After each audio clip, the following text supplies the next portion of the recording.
Ya, halo teman-teman, berjumpa lagi dengan saya Nanda Pradika.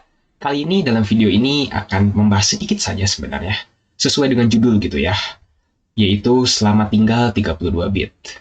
Ya, benar teman-teman, bahwa ternyata Microsoft sudah resmi mengumumkan bahwa Windows 11 atau Windows 11 Next itu tidak akan lagi tersedia dalam versi 32 bit. Ya, mungkin teman-teman sadar sendirilah ya, atau mungkin sistem di teman-teman gitu ya, di sistem operasi di komputer teman-teman ya saat ini juga sudah menggunakan 64 bit ya.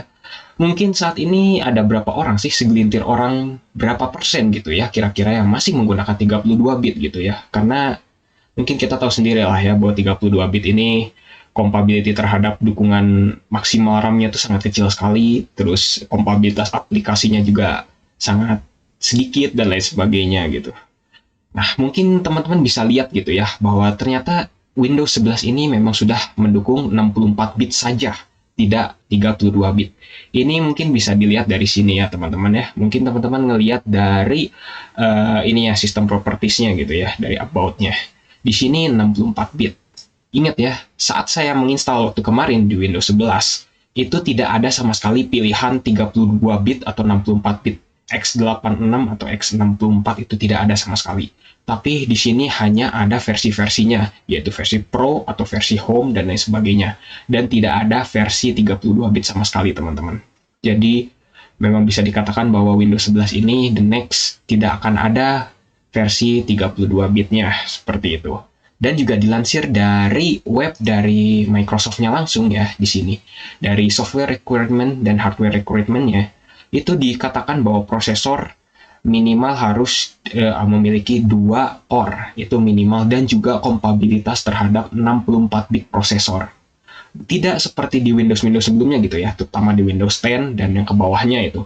Tidak dikatakan, ini benar-benar compatible 64 bit prosesor, itu benar-benar tidak dikatakan sama sekali gitu ya. Di kebutuhan sistem di Windows 10 maupun di Windows sebelumnya itu tidak dikatakan. Tapi khusus di Windows 11 ini, Windows 11 ini benar-benar jelas-jelas dikatakan gitu, 64 bit.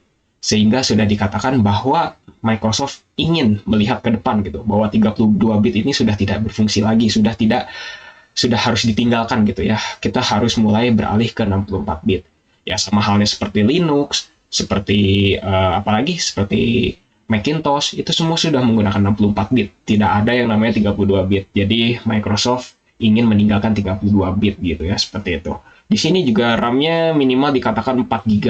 Sedangkan kita tahu sendiri bahwa di Windows 10 itu pertama 64 bit prosesor itu, 64 bit sistem operasi itu memang harus membutuhkan minimal adalah 4 GB. Jadi di sini dikatakan bahwa memang benar-benar Windows 11 ini sudah harus say goodbye terhadap 32 bit. Jadi bagi teman-teman yang mungkin saat ini masih menggunakan 32 bit, mungkin hayo segera uh, beralih ke 64 bit, atau kalau misalnya mungkin teman-teman masih menggunakan laptop yang bisa dibilang kentang atau lain sebagainya, ya memang sudah sewajarnya mungkin teman-teman tidak bisa merasakan fitur dari Windows 11 ini. Jangan dipaksakan, takutnya nanti malah bermasalah ke hardware teman-teman, seperti itu. Ya, mungkin cukup sekian pembahasan kali ini, cukup singkat. Jangan lupa untuk subscribe dan juga share video ini jika bermanfaat. Bantu channel ini untuk bisa berkembang, oke? See you next time.